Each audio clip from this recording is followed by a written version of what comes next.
आज जो है हम आपको वेंचर कैपिटल का जो है वो आपका नेक्स्ट जो पार्ट है वेंचर आपके कोर्स में स्टेजेस और प्रोसीजर ऑफ इन्वेस्टमेंट और फाइनेंसिंग, स्टेज ऑफ इन्वेस्टमेंट और फाइनेंसिंग जो है इस टॉपिक पे आपको हम भेजेंगे।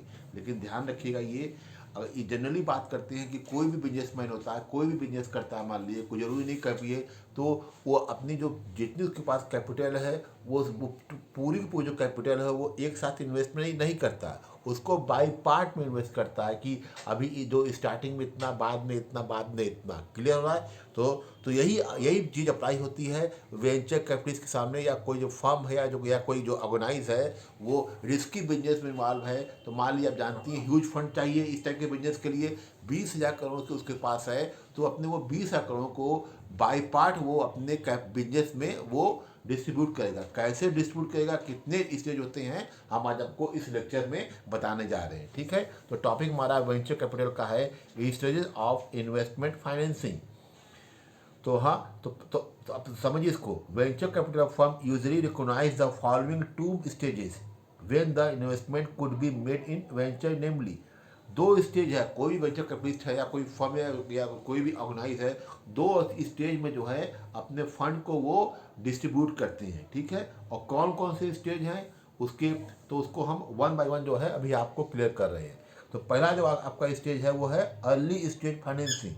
ठीक है, अर्ली स्टेज फाइनेंसिंग में क्या, तो उसमें ये दिया है seed capital and research and development, दूसरा है स्टार्ट्स अप, और थर्ड है जो है आपका है सेकंड डाउन फाइनेंस। ठीक है, अर्ली स्टेज में क्या होता है, जब आप बिजनेस स्टार्ट करने के पहले और बिजनेस स्टार्ट करने के तुरंत बाद, उसको बोलते हैं अर्ली स्टेज। ठीक है, उस स्टेज में जो है आपको 3 राउंड जो है वो कैपिटल को इन्वेस्टमेंट करना पड़ता है। कोई भी वेंचर कैपिटलिस्ट होती है, पहला हमने बताया seed capital and research and development project, दूसरा स्टार्टअप, और थर्ड आपका है सेकंड राउंड फाइनेंस। ये ठीक है, और फिर जो बी आपका पार्ट है वो लेटर स्टेज फाइनेंसिंग, यानी सेकंड राउंड की फाइनेंस के बाद जो बाद का जो स्टार्ट जो आपका स्टेज है उसको बोलते हैं लेटर स्टेज फाइनेंसिंग। उसमें क्या कहता है, डेवलपमेंट कैपिटल आता है, एक्सपेंशन फाइनेंस आता है, रिप्लेसमेंट कैपिटल आता है, और टर्न अराउंड आता है। ये कुल 4 स्टेज है वो आपका जो अप्लाई होता है लेटर स्टेज फाइनेंसिंग में। लेकिन पहले हम बात करेंगे आपको अर्ली स्टेज फाइनेंसिंग में। ठीक है, यानी कोई भी जो वेंचर कैपिटलिस्ट है अपने पूरे कैपिटल को बाय पार्ट जो है वो अपने बिजनेस में इन्वॉल्व करता, इन्वेस्ट करता है। तो पहले हम देखने जा रहे हैं अर्ली स्टेज फाइनेंसिंग में जो कोई भी बिजनेसमैन है या कोई भी जो वेंचर कैपिटलिस्ट है अपने कैपिटल को कैसे कैसे वो डिस्ट्रीब्यूट करता है। तो पहले बात करते हैं अर्ली स्टेज फाइनेंसिंग का जो पहला पॉइंट है seed capital and research and development. तो देखिए बात कर रहे हैं seed capital and research and development project. Venture capitalists are more often interested to providing second finance, that is making provision of very small amount for financing needed to turn into a business। सही बात कर रहे हैं। देखिए यहाँ पे seed capital का मतलब है कि अपने फाइनेंस का, अपने कैपिटल का बहुत ही स्मॉल पार्ट जो है वो जब अपने स्टार्टिंग बिजनेस में यूज़ करता है तो उसको बोलते हैं seed capital.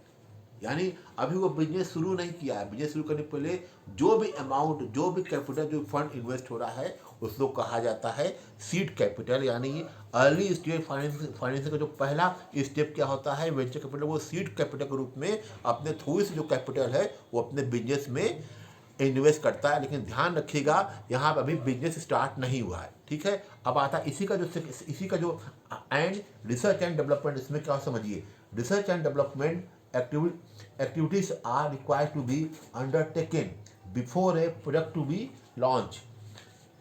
Research and development activity क्या है कि प्रोडक्ट लॉन्च होने के पहले जितनी भी एक्टिविटीज आती है उसको बोलते हैं रिसर्च एंड डेवलपमेंट। अब आगे समझिए, external finance is often required by the entrepreneur during the development of the product। The financial risks increase progressively as the research phases move into the development phase, where a sample of the product is tested before it's finally commercialized।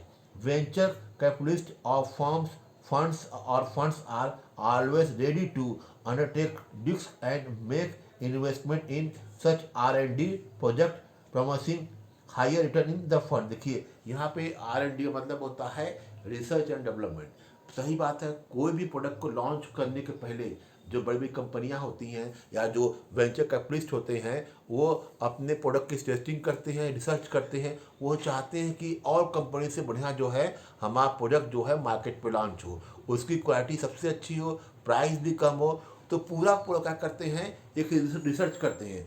जब वो research हो जाता है कि हाँ ये product हमको launch करना है, तो लॉन्च करने पर उसको कैसे डेवलप किया जाए, ये इसमें जो भी खर्चा होता है उसको बोलते हैं रिसर्च एंड डेवलपमेंट फाइनेंस। ठीक है, पहले आपने देखा सीड कैपिटल इन्वेस्ट किया, यानी अब अभी आपका प्रोडक्ट लॉन्च नहीं हुआ है, लॉन्च करने पर जो तैयारी हो रही है बिजनेस करने की, उसकी वजह प्रोडक्ट लॉन्च करने के पहले उस प्रोडक्ट के बारे में आप रिसर्च करेंगे, जानकारी प्राप्त करेंगे, फिर उसको डेवलप करेंगे और फिर उसको जाके हम मार्केट में लॉन्च करते हैं। तो इसको बोलते हैं seed capital and research development project. यानी इस ये अर्ली स्टेज में जो पहला आपका पॉइंट है, इस पॉइंट में जो है आपके जो वेंचर कैपिटल होते हैं पहले स्टेज में जो है अपने कुल पूंजी का जो है वो स्लाइटली पार्ट जो है वो इन्वेस्टमेंट करते हैं। ठीक है, फिर इसका जो अर्ली स्टेज का सेकंड फाइन पार्ट है वो स्टार्टअप।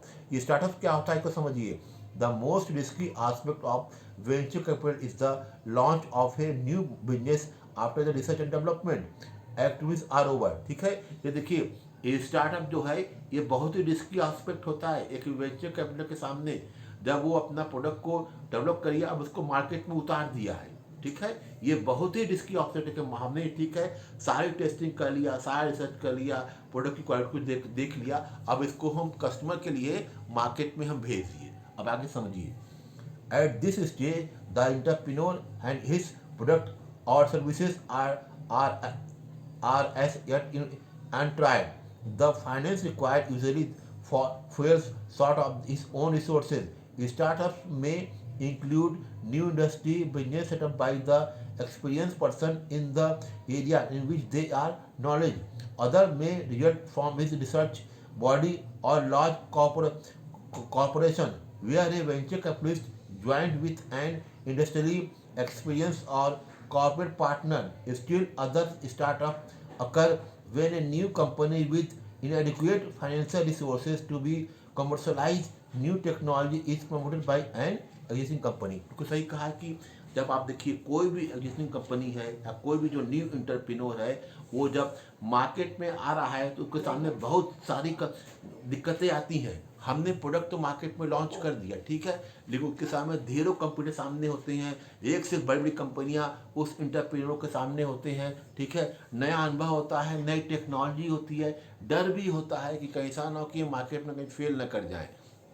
तो इसलिए क्या करता है वो पूरी ताकत से जो है मार्केट में उतरता है और अपने फंड को इन्वेस्ट करता है ताकि वो रिस्क को कवर कर सके। वो जानता है कि अगर रिस्क को हम कवर करिए तो जो हमारा जो रिटर्न है वो हमको ग्रेट मिलेगा। कितना फ़ायदा हो जाएगा ये हमको नहीं पता, क्योंकि स्टार्टअप जो ऐसा एक पॉइंट होता है जहाँ पे बहुत ज़्यादा रिस्की होता है। क्योंकि कभी कभी ऐसा भी होता है जब कंपनी मार्केट में प्रोडक्ट को लॉन्च करती है तो तुरंत ही वो प्रोडक्ट फेल हो जाता है, कस्टमर्स को पसंद नहीं कर रहे हैं। लेकिन ये जब लेकिन बात करते हैं रिस्की बिजनेस की जहाँ पे ह्यूज फंड इन्वॉल्व है, यानी आपने प्रोडक्ट को मार्केट में लॉन्च कर दिया है। जैसे बात करते हैं किसी शैम्पू की बात करते हैं, जैसे बात करते हैं हम किसी मोबाइल की बात करते हैं, सैमसंग हुआ, एप्पल हुआ, जो मार्केट में मोबाइल को लॉन्च करते हैं तो कितना पैसा ये इन्वेस्ट, जहाँ उनका मोबाइल जो मार्केट में लॉन्च हो गया कितना पैसा वो इन्वेस्ट किए हैं उनको खुद नहीं पता। आप जानती हैं कि एक एक जो एप्पल का, सैमसंग का जो हाई टेक्नोलॉजी का फ़ोन होता है वो करीब 2 लाख 3 लाख का रुपए का आता है। और उसमें कितना पैसा लगा फिर रिपीट कर रहे हैं उनको खुद नहीं पता है। अगर वो ड्रॉप कर गया, फेल कर गया, सो जाइए हो सकता है कि जो एप्पल इंडस्ट्री वही बैठ जाए। लेकिन आज तक ऐसा नहीं हुआ। आप जानते हैं कि एप्पल का फ़ोन मार्केट में आता है तुरंत गायब हो जाता है। तो ये हाँ समझिए, ठीक है। और देखिए एप्पल फ़ोन जो है तमाम तरह के जो अपना वो मोबाइल फ़ोन को चेंज करता रहता है, लेकिन उसके बावजूद जो है आज तक जो है एप्पल ही है। तो मतलब ये स्टार्टअप का कमाल है, क्योंकि उसने अपने पहले ही मार्केट पर लॉन्च करते ही उसके प्रोडक्ट जो है मार्केट से गायब हो जाते हैं। अब आता है कि इसके बाद जो आपका उसी में हम बात कर रहे हैं अर्ली स्टेज फाइनेंसिंग का जो थर्ड पार्ट है वो है आपका सेकंड राउंड फाइनेंसिंग। इसमें क्या होता है, इसमें है it refers to the stage when product has already been launched in market but has not earned enough profit to attract new investors. Additional funds are needed at this stage to meet the growing needs of business. सही बात है। अब देखिए second round का मतलब क्या हुआ कि आपका प्रोडक्ट जो है मार्केट में लॉन्च हो गया है, बिल्कुल सही कहा क्या, लेकिन वो कस्टमर को अट्रैक्ट नहीं कर पा रहा है। यानी देखा जाए जो प्रॉफिट आपको चाहिए वो अर्निंग नहीं हो रही है। तो ऐसे में क्या होता है, जो आपके जो प्रोड्यूसर होते हैं वो सोचते हैं कि चलो कि अब इसमें कुछ नयापन किया जाए, तो वो एडिशनल फंड को जो है इस जो आपका ये आपका है सेकंड राउंड फाइनेंस में फाइनेंस करते हैं। यानी जो आपका स्टार्टअप था उसमें प्रोडक्ट आपका लॉन्च हो गया, जो सेकंड राउंड फाइनेंस है कि उसमें आपने मान ली प्रोडक्ट में कुछ चेंज करना है, प्रोडक्ट जो है कस्टमर को अट्रैक्ट नहीं कर रहा है, तो उसकी क्वालिटी चेंज करके हैं हम दोबारा क्या करते हैं, फिर उसको जो है रिफाइन करके मार्केट में दोबारा फिर लॉन्च करते हैं। इसी को बोलते हैं आपका सेकंड राउंड फाइनेंस। ठीक है। Additional funds are needed to at this stage to meet the growing needs of the business. सही है। एडिशनल फंड चाहिए आपके बिजनेस को ग्रोथ करने के लिए। Venture capital institution which provide larger fund at this stage than a other early stage financing at the form of debt. The time scale of investment is usually 3 to 7 years. देखिए जब हम बात करते हैं second round finance की तो इसका जो टाइम स्केल क्या होता है 3 to 7 ईयर्स, यानी 3 और 7 साल के भीतर जो है आप जो है अपने प्रोडक्ट को जो है मार्केट में परफेक्ट बना दिए। यानी जितना पैसा आप इन्वेस्ट करना चाहिए इन्वेस्ट कर ये कर दिए, क्योंकि इसके बाद जो होगा अगर कोई भी दिक्कत आएगी तो आपको जो प्रॉफिट कम हो सकता है। यानी अपने बिजनेस को ग्रो करने के लिए एक बहुत ज़्यादा लार्ज स्टेज फंड की आवश्यकता होती है। ठीक है। और ये फंड जो है अर्ली स्टेज के पहले होता है। ठीक है। यानी जो सेकंड राउंड फाइनेंस है वो आपके प्रोडक्ट को मार्केट में लॉन्च होने के बाद उसको उस प्रोडक्ट को जो है कस्टमर के मन में बैठाना है, कस्टमर उसको लाइक करे, कैसे पसंद करे, उसका प्रॉफिट जो है हाई रिटर्न बजाए उसके लिए। और जो वह फंड जो है वो एक इंटरप्रेन्योर न्यू इंटरप्रेन्योर या वेंचर कैपिटलिस्ट है जो वो सेकंड राउंड फाइनेंस में वो इन्वेस्ट करता है। ये देखिए हम अभी आपको अपने इस लेक्चर में केवल अर्ली स्टेज फाइनेंस के बारे में बताए हैं। यानी अर्ली स्टेज फाइनेंस मतलब क्या, seed capital and research and development, दूसरा है स्टार्टअप और तीसरा क्या है सेकंड राउंड फाइनेंस। ये और बाकी जो लेटर स्टेज फाइनेंस है वो आपको अपने नेक्स्ट लेक्चर में जो है डिस्क्राइब करेंगे। ओके, अब अपना लेक्चर क्लोज कर रहे हैं। Thank you.